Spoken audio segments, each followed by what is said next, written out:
Going to look at the market analysis. We're looking at the shilling, whereby the shilling held steady on Thursday, ending the session at 83.1790 to the dollar, barely changed from Monday's close of 83.1890.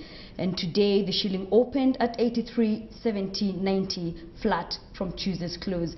Looking at the the Nairobi Securities Exchange, we saw the main share index inch up 0.4% to close the session at 4765.32 points on Tuesday. And looking at the all share index, on the other hand, it edged up 0.6% to finish the day at 118.07 points. To have a closer look at the numbers, we are now joined by Kuria Kamau, a research analyst with Kestrel Capital. Many thanks for joining us. Thank you for having me. Yes, now yesterday we saw the president announcing a 14% increase on minimum wage, and I'm sure that is bound to have an effect on some of the companies that do employ casuals. What is your reaction to that, especially looking at bottom lines for companies that are listed like in the manufacturing sector, and we also have the services sector? I think it's a positive thing to see that the new president is increasing wages. He's on his first Labour Day. I guess for the lowest income level, increased it by 14%. So that's good news. Whether it'll have an effect on our companies, I don't think the effect will be significant. Largely due to the fact that most of these companies already pay their employees above the minimum wage level, so I don't think the effect will be there for listed companies. Probably for the mid-sized companies and the smaller companies, that's where we'll see the biggest effect, but not for the listed companies. So we're not likely to see operational costs rising due to this effect? We might see some rises, but they won't be significant. All right. Crossing over, we're going to look at at NIC Bank, which announced their first quarter results on Tuesday, and the market was closed yesterday, so of course we never got to see a reaction of the stock. Looking at that stock, how do you think it's going to perform today? I guess the performance of NIC Bank reflects the performance we expect from the banking industry. Already we've seen housing finance release earnings, and they're pretty much the same story with NIC Bank. What we are seeing is interest income remaining at the same level or increasing slightly, but then the cost of funds is actually coming down. So what we're seeing is an increase in the spread, the difference between the average yield that they receive on bonds and on loans, and a decline in cost of funds, and that spread is increasing. And based on that, we expect banks largely to perform better. The loan book won't grow as fast as it did in the second half of last year.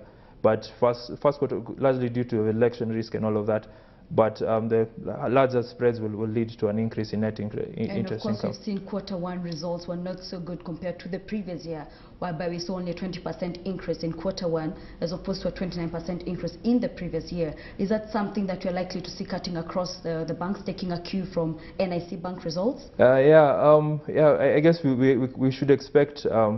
I believe the net interest income across the industry will be better, not on loan book growth, but more on increase in spreads. The best bank, I think, that will benefit from that is Equity Bank. They're the masters of maintaining their cost of funds at as low as possible, and I think they'll be a major beneficiary of that. So that would be my top pick in that sector. Looking at that, banks, we saw Diamond Trust Bank, which was one of the top gainers on Tuesday. Then on the other hand, looking at Kenya Commercial Bank, which is the country's biggest in terms of assets, we saw a lot of foreigners who are leaving that counter. Maybe you can take us through those two banks. Equity Bank, first let me start with KCB Bank. KCB Bank was largely traded by locals. Foreigners, I guess, were out of the market on that counter. So what we saw is locals picking up the stock ahead of the earnings.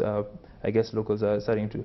We've seen the trend from housing finance. You expect higher net interest income. So that's just a cue.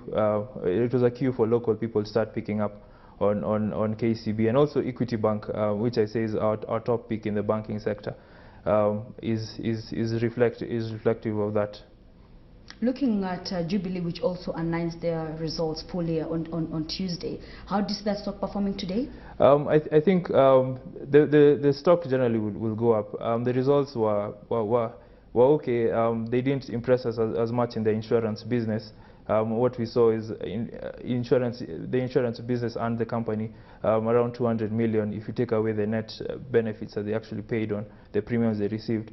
And what the amount of money, money they made on their investment income was around 3.5 billion. So they're making a lot more money in investment income than in the insurance business. Do you think the 260 shilling per share is overvalued, fairly valued, or how would you place it? It's trading at a price to earnings following the release of earnings of 7.2%, which is very low looking at the market, which is around 14. And then also price to book of 1.9 has an attractive ROE of 26%. So I think among all the insurance companies, it looks expensive, but in terms of the market in general, it looks a very good entry point for the stock. All right, a very quick one on Safaricom, which is announcing the result, very quick one because we're running out of time. Yeah. How do you see the stock performing today? Safaricom, I still think there's a lot of interest, there's a lot of potential for the stock. We expect earnings to increase by 28%. The latest statistics from CCK showed that they actually performed, market share is increasing, so we expect good earnings from that end. Therefore, we expect the stock to keep rising.